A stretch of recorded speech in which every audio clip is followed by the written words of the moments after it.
Alright, now we're starting part 2 of the body fitment videos. So we're going to start by mounting the tail light. So you're going to want to stick the tail light through the license plate bracket, through the mounting bracket. So there's 3 pieces: tail light bracket, then mounting bracket.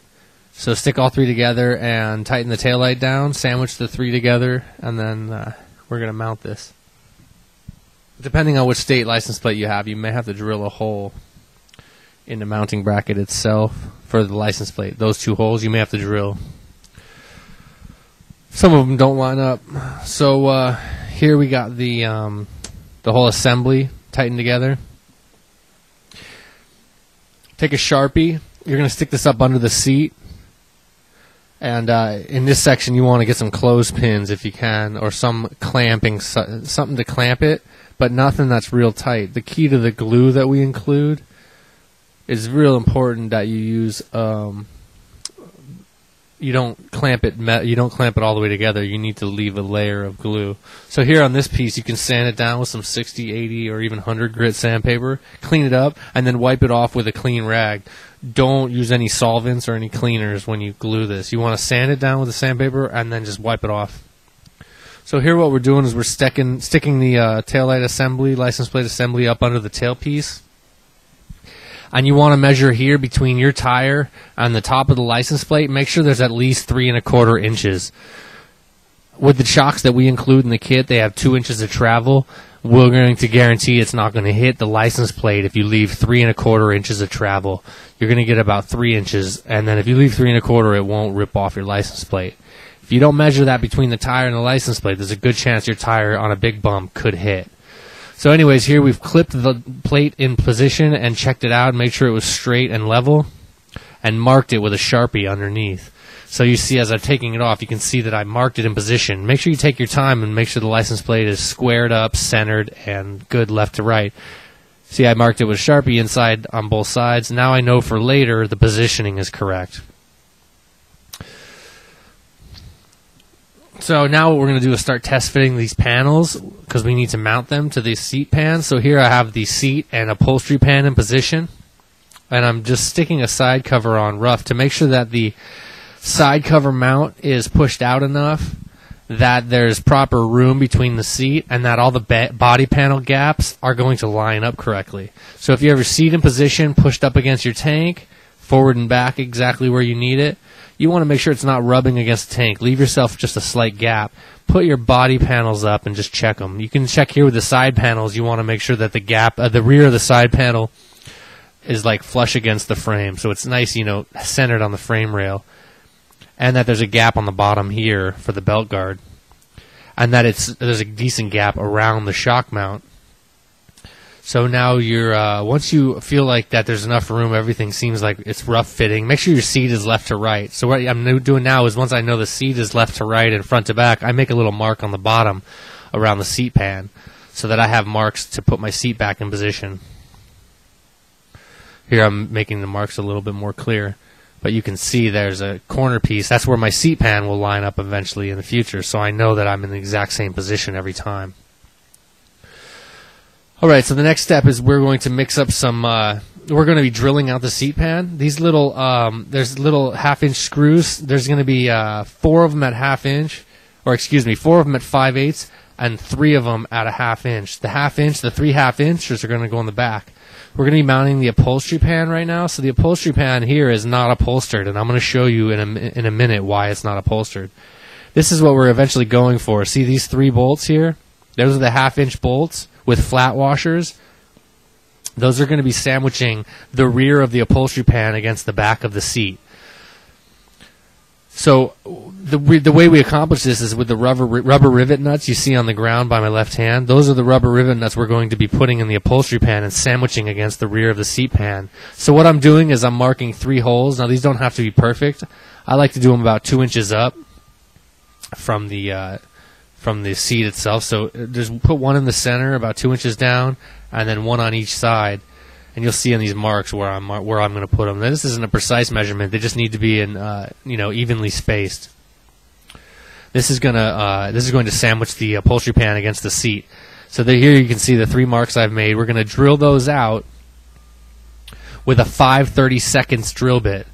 So it's going to be a 5/32 drill bit and a 5/16 drill bit are going to be the 2 drill bits we're going to be using during this process. So we're going to be using a 5/16 drill bit on these to go through the seat assembly itself. And this is just for the small bolts to fit through. So once I drill those 3, you can drill them from the top on this or the bottom. Either way, you can drill them from here. You'll know you have them in the right position. Make sure your drill can fit where you mark them. Make sure you can drill straight through without any interference on the seat. So you're going to drill 3 holes evenly spaced at 5/32. This is the smaller of the 2 drill bits we'll be using. So once you have the 3 5/32 drill holes drilled, you're going to line that back up with your upholstery pan. So you're going to see how you can see the 3 bolts. You could drill it from the top too if you want. It makes it easier. Only on this step alone you could drill these 3 on the top if you want, since it's easier to get your drill in there. Either way works. Put your upholstery pan, sandwich it against your seat, and here's where you're going to mark, make sure those line up. So make sure your upholstery pan is set in position. Left to right, it's perfectly centered. Now take a Sharpie and mark those 3 holes. Once those 3 holes are marked, you're going to be drilling that. You could even put your drill right through the 3, just right through the 2 pieces, and just make sure they're sandwiched together really well. But once you have the 3 marks, you're going to be drilling this with the larger drill bit, the 5/16. So you could start it with a pilot hole to make sure they're centered. You could use the 5/32, but eventually you want to open these up to 5/16. So here I'm drilling them with a small drill bit. That's the 5/32, to make sure that they're perfectly centered and to make sure that they line up. And then I'm going to be drilling it out with the 5/16 drill bit. And you're doing this so you can put the rubber rivet nuts through the upholstery pan. And you may be wondering why I'm doing this with an unupholstered seat pan, and there's a reason. I want to show you how these rubber rivet nuts actually work and how they sandwich the piece together. So here, once that's down, now you're going to drill it with, I'm going to drill it with my bigger drill bit, the 5/16, because I know that they lined up. Everything's perfect, in position. Drill those out with your 5/16. So that you can insert your rubber rivet nuts here. And we're going to be doing the back of the seat pan separate from the bottom. And that's so that we know that the seat pan is pushed into position completely before we mount the seat to the motorcycle. So once I drilled those out with the 5/16, I'm going to stick the... and make sure when you do this, you don't drill through the upholstery. Because what you're doing here basically is you're drilling this out, but you can't go all the way down. I'll show you in a minute what I'm talking about. But when you do this, be very, very, very, very careful that you don't drill through the upholstery. Otherwise, we'll have to send you a new upholstery pan. So when you drill, see here I'm showing it for reference, drill only the tip of the drill bit through the upholstery pan itself so that you don't go into the foam and into the cloth. Here I'm showing again. Drill just the tip of the drill bit. Hold very steady. Make sure you put this in a position where you can hold it well, and then drill just through the tip of the with the drill bit. And pull back out. I'll show you later in the video how I'm doing that. So here's the rubber rivet nuts. Insert the rubber rivet nuts in position. You just stick them through the holes from the back side. So now I got 3 rubber rivet nuts in position. You're going to sandwich that, and I'm going to show you now how these actually work. Now you're going to take the 1/2-inch screws with the flat washers. These are the 1/2-inch stainless screws that are included with your kit with flat washers. And you're going to stick them through the back, and you're going to tighten this down. Now here's why I was using an unupholstered upholstery pan, because I want to show you that once you tighten this down, how the rubber rivet nut works. What it does is it actually sandwiches from the front down onto the piece, so you get the 2 pieces held together by a rubber isolation, with a rubber isolation like a bushing in between the 2. And we've tried out tons of different rivets, and these work the best on fiberglass and metal. Now you might see 3 extra holes. Don't disregard those 3 holes that are drilled. Those were to show where you can't drill because it'll hit the upholstery. So here what we did is we just tightened those down, sandwiched. Now here from the front, what they are. See, the top one is sandwiched down. This is how it works. When you tighten it down, it sandwiches that rubber around the fiberglass. These are untightened, and that one's tightened. See how you can see it's sandwiched down, and it pulls the upholstery pan. These things are incredibly strong. They don't look like much, but they hold extremely well, especially when you start mounting fiberglass to metal. This is one of the only ways you really want to safely do it. When you tighten it down, it pulls that brass ring down and sandwiches around the layers of fiberglass and just holds really well. So once that's tightened down, I'm gonna move this aside. Now you're gonna see one that's got the upholstery on it, and we do that on purpose. So now when you're doing the rest of this, we're going to use an upholstered pan.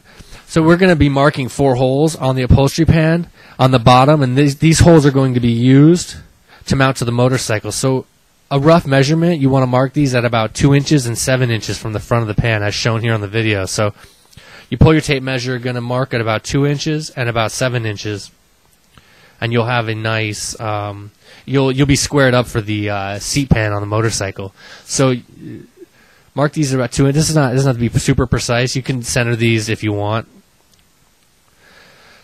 And then we're going to be drilling these out with the smaller drill bit, the 5/32. And this is in preparation to mount the seat to the motorcycle seat pan that we include. So now we have the small drill bit. And here's what I was talking about earlier, being very careful. See, as I'm drilling down now, what I'm doing is I'm not actually putting a lot of force on the drill. I'm right when it goes through the first layer, then the second layer I pull up. So here it's 1, then up. So I'm not putting a lot of pressure down so that I don't drill through the upholstery. So it's 1, 2, and then pull. So you just want to make sure that you just are very, very careful when you do this. If you slip and pull and go through the upholstery pan, we're going to have to replace it for you. So just be real careful when you're drilling this. There you go. Now I got 4 holes. Those are my pilot holes. What they're doing is basically lining up, and that's the reason we did the back first, so that it pulls the upholstery against the back of the seat so that these will line up. So now go ahead and disassemble the rear 3 rubber rivet nuts that you already tightened. We're going to be taking those out now. We drilled those other 2 together to make sure that they were perfectly aligned. So now you have 4 pilot holes drilled through your upholstery pan, the bottom of it. This is where we're going to go ahead and mount it to the seat of the motorcycle. So undo the upholstery pan from the seat, and we're going to be getting this ready for the next step. We're going to be drilling out the upholstery pan in the larger drill bit, the 5/16, so that we can install 4 more of the rubber rivet nuts in the upholstery pan itself. And that's not going to get tightened to just the seat, but actually the metal seat assembly also. So these 4 pilot holes here we're going to be opening up with the drill bit. And once again, this is what I was talking about earlier, of just drilling with just the tip of the drill bit.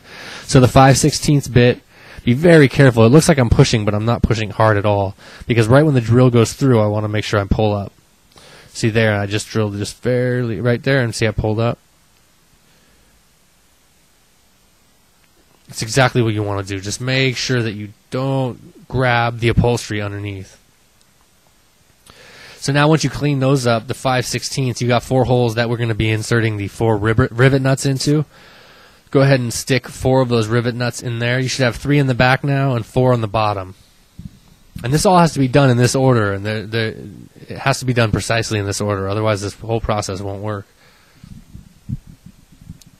So once you have 4 rivet nuts lined and put in the upholstery pan, we're going to be mounting the seat itself to the motorcycle. So in the next video, you'll see us mounting the seat assembly to the actual motorcycle. Here's a close-up of the 4 rivet nuts ready to go.